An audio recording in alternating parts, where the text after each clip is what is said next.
अस्सलाम वालेकुम जी। आज आप लोगों के लिए बनाने जा रहे हैं एक और बहुत मज़ेदार रेसिपी। इसका नाम है चॉकलेट चिप कुकी केक।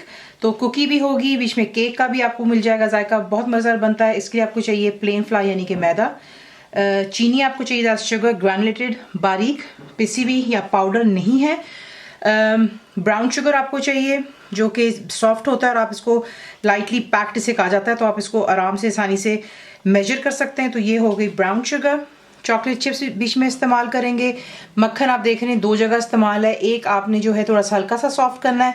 देखिए, जब आप कंप्लीट रेसिपी के लिए आप जाएंगे मेरी वेबसाइट पे cookWithFaiza.net पर, वहाँ पे आपको एग्जैक्टली एक्सप्लेन किया जाएगा। तो बटर है ये, यानी कि मक्खन अनसॉल्टेड ट्वाइस, यानी कि यहाँ पे आप देख सकते हैं।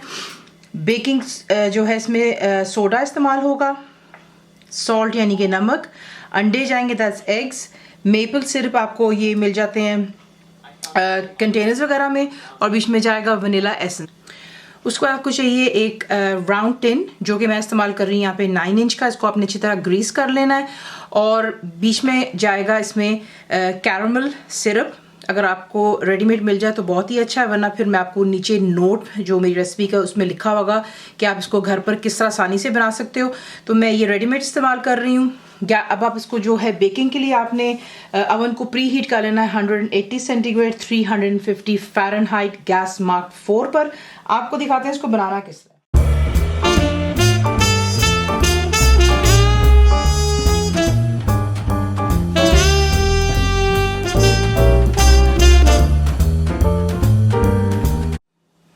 एक बोल ले लेते हैं, उसमें आप ऐड करेंगे जो कि बटर। आप देख लें कितना सॉफ्ट है यहाँ पर। ये आपको उसका जो है टेक्सचर होना चाहिए, वरना फिर आपको रेसिपी में बेकिंग में जो है चीज़ों का बहुत ख्याल रखना पड़ता है, वरना फिर ख़राबी होती है। उसके बाद बीच में आप करेंगे हल्का सा मेल्ट किया हुआ बटर। ये मैं एक्चुअली अनसॉल्टेड इस्तेमाल कर रही हूँ। अगर आप सॉल्टेड इस्तेमाल करेंगे फिर आपको एक्स्ट्रा सॉल्ट की ज़रूरत नहीं पड़ती। ग्रैनुलेटेड शुगर चला गया, ब्राउन शुगर भी चली गई। अब इसे अच्छी तरह जो है आपने इलेक्ट्रिक विस्क की मदद से बीट करना ताकि ये बिल्कुल स्मूथ और क्रीमी हो जाए। तो ये देख लें कम्प्लीटली जो है मक्खन के साथ में चीनी स्मूथ और क्रीमी हो गई है। इसमें यहाँ पर अब आप ऐड करेंगे वनीला का एसेंस और मेपल सिरप डालेंगे और दोबारा आपने इसको जो है बीट करना है कि कम्प्लीटली चीज़ें जो है कंबाइन हो जाएं। ये भी अच्छे से बीच में बीट हो गया। उसके बाद जो आपको अंडे दिखाए थे आपने बारी बारी एग्स को बीच में यूँ ऐड करना है और उसके बाद आप इसको पहले बीट करेंगे, उसके बाद दूसरा अंडा डालेंगे और इसको बीट करेंगे अच्छी तरह। तमाम चीज़ें मिक्सअप हो गई। यहाँ पर ला करके अब आप ऐड करेंगे जो कि मैदा है, सॉल्ट यानी कि नमक और बेकिंग सोडा, ये डालें और इसको अच्छी तरह जो है आपने दोबारा हैंड ब्लेंडर की मदद से मिक्स कर लेना है। तमाम चीज़ें अच्छे से बीट हो जानी चाहिए और जो हमारा कुकी डो का जो मिक्सचर है वो थोड़ा सा स्टिफ होना चाहिए, नहीं कि हार्ड होना चाहिए। तो आप यहाँ पर देख सकते हैं कितना ये सॉफ्ट है। तो अब आप क्या करेंगे, यहाँ पर हम ऐड कर लेंगे थोड़ा सा मैदा, इसमें और डालेंगे और फिर इसको स्पैचुला की मदद से या फिर हैंड विस्क के साथ में आपने इसको जो है अच्छी तरह बीट करना है ताकि ये जो है थोड़ा सा ड्राई फॉर्म में आ जाए अच्छी तरह। अब हो गया ये यहाँ पर तैयार डो। इसमें आप ऐड करेंगे चॉकलेट चिप्स और इसको भी अच्छी तरह स्पैचुला की वजह से मिक्स करना है।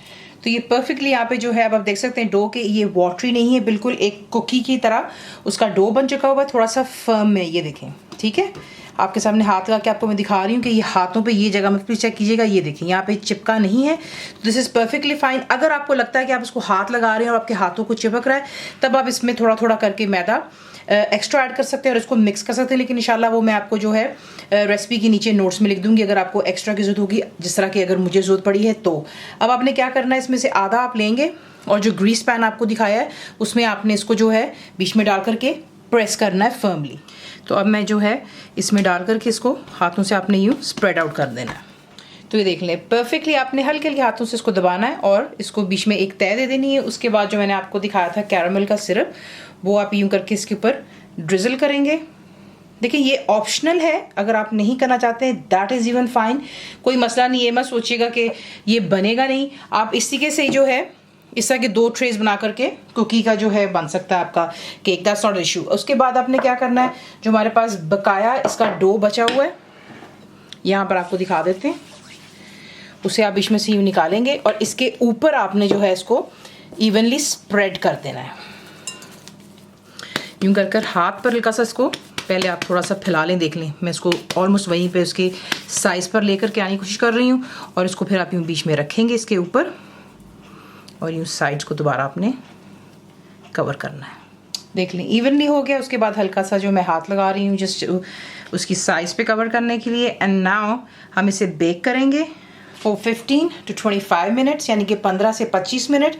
और 15 मिनट बाद आप क्या करेंगे कि जल्दी से ये ऊपर कहीं डार्क कलर में ना आ जाए, आप क्या करेंगे फॉइल लेंगे और उसके ऊपर रख देंगे, लेकिन 15 मिनट की बेकिंग के बाद। तो हमने इसको बेक बेसिकली करना है 15 से 25 मिनट के लिए। तो देख लें परफेक्टली जो है ये यहाँ पर बेक हो चुका है। इसे अब आपने यहाँ पे ठंडा होने देना है। तकरीबन आप इसको घंटा 1.5-2 दे दीजिएगा ताकि ये कि कम्प्लीटली ठंडा हो जाए। उसके बाद ताकि जो उसकी शेप है परफेक्टली होल्ड करेगा। फिर हम इसके स्लाइसेस काटेंगे और मैं फिर आपको एक सजेशन दूंगी कि आप इसको सर्व किस तरह कर सकते हैं। जैसे ही थोड़ा सा ठंडा होता है तो आप इसके स्लाइसेस कर सकते हैं। आइसक्रीम के साथ सर्व कीजिएगा। थोड़ा सा ऊपर चॉकलेट सॉस डाल दीजिएगा। कंप्लीट रिटन रेसिपी के लिए आप जाएंगे मेरी वेबसाइट पे विच इज cookwithfaiza.net पर। जरूर बनाइए। आपको कैसा लगा दुआ में याद रखें। And thank you for watching the video.